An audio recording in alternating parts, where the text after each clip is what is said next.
I think breaking ground in 2024, for me personally, in my spirit, means that we are on the wave of the tipping point in what Christianity looks like for the next generation. I think churches have experienced the pandemic.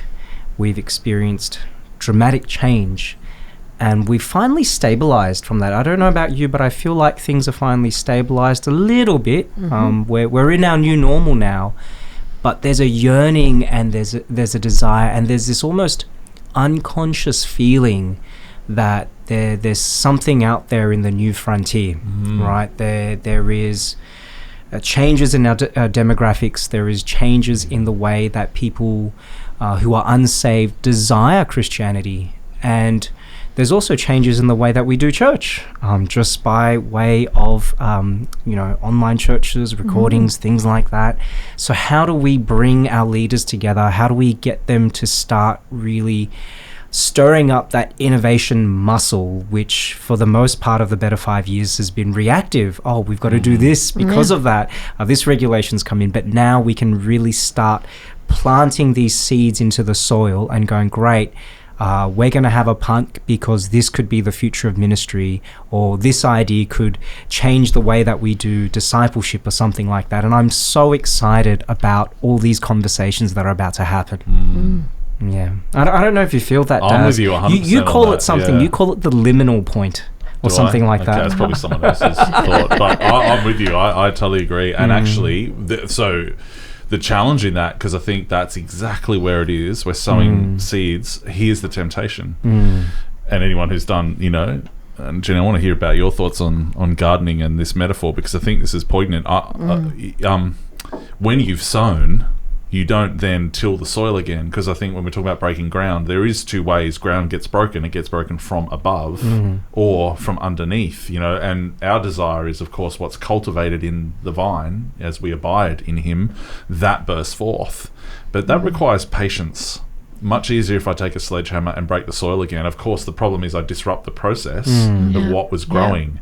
So that's what I think about with breaking ground, is this patient piece as well, because we are following Jesus. And the interesting thing is, the season right now, even with plants in my household in spring, things are popping up quite quickly. Like there's a moment where it feels like there's nothing, and then all of a sudden it is just quite accelerates. Right? And then you want to protect that thing. You kind of want to go, well, it needs some nurturing because it actually can't yet. It's now, because it was living in the darkness, and we were I feel like we were there. We were living in the darkness on the resources of, can I say, under the ground. But then all of a sudden you participate again with sunlight and with the, with the air, with rain, with there's suddenly other elements come in. But I don't know, Jenni, you had a pretty amazing garden. Well, I did. We were at a Confex retreat, and I just had this image. I had the opportunity to walk in the garden, and God gave me this image of the garden being symbolic of our network. And I'll have more opportunity to share about that at Collective, but there's a readiness. There's a time that we're in now for the soil to be cultivated and for the new seeds to be planted and for the surge of new growth. And I'm excited for that. And just that whole image of actually God, the Creator, actually being the gardener. And there's beauty in that, and it's just that whole image of the garden. I think we've been there's been a readiness. We've been in conversation about this in the past, and I think this is the breaking of the ground, is the whole sense of that, the garden being the space where that is actually going to happen. And so I'm excited for the conversations that are going to happen at Collective this year. It'll be a gospel garden. Absolutely. I see that. Yeah. It's and to actually see what God has been doing, but to actually engage in what he is about to do.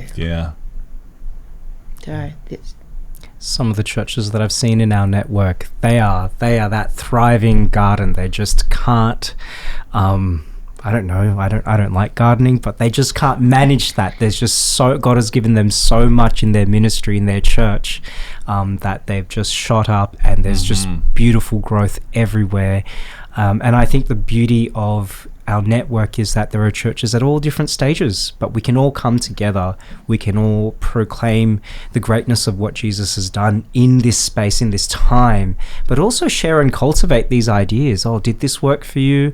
Well, we're experiencing this problem because things are growing too quickly, or we might not be, we're still tilling the soil. Do you have any ideas on what to grow here? And I think this is going to be that part where we as a network really move out of that tipping point because of the culmination of ideas, because of the fact that we gather, we've had these intentional conversations, and we've hopefully built things out of that towards the not too distant future. Yes. And I think this is interesting because we talk a lot about unity as a key charism for us, and the absolutely. Diversity in unity, like a garden, it has all this diversity. But it's interesting because if you think about it, I think where we're moving towards the tipping point you're talking about is actually us becoming more of what each local expression was meant to be that God designed, so that you end up saying, I am this, let's think of a garden with all its diverse beauty, that one flower or plant or tree doesn't look across at the others and say, gee, I wish I was that. It actually it's actually the flourishing of that and the partnership of that with the others that makes the garden beautiful, right? It's the diversity.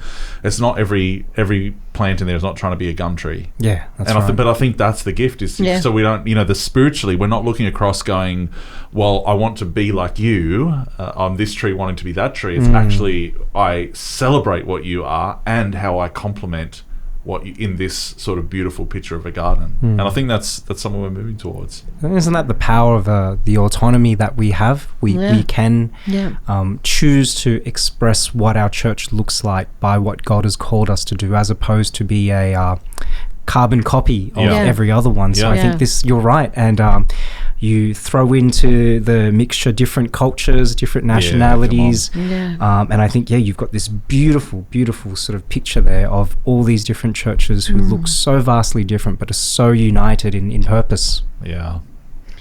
And we've spoken about coming out of COVID in what we saw as a fairly dark season. But one of the most beautiful things is that in dark spaces, some of the most beautiful things blossom. When you think about it, like a tulip or a daffodil, they have to be in the dark to actually have the processes that happen there to be able to blossom and become what they were meant to be. So there's for me, the garden it's a broad, I guess, kaleidoscope of potential thoughts for where God is leading and taking us in this season.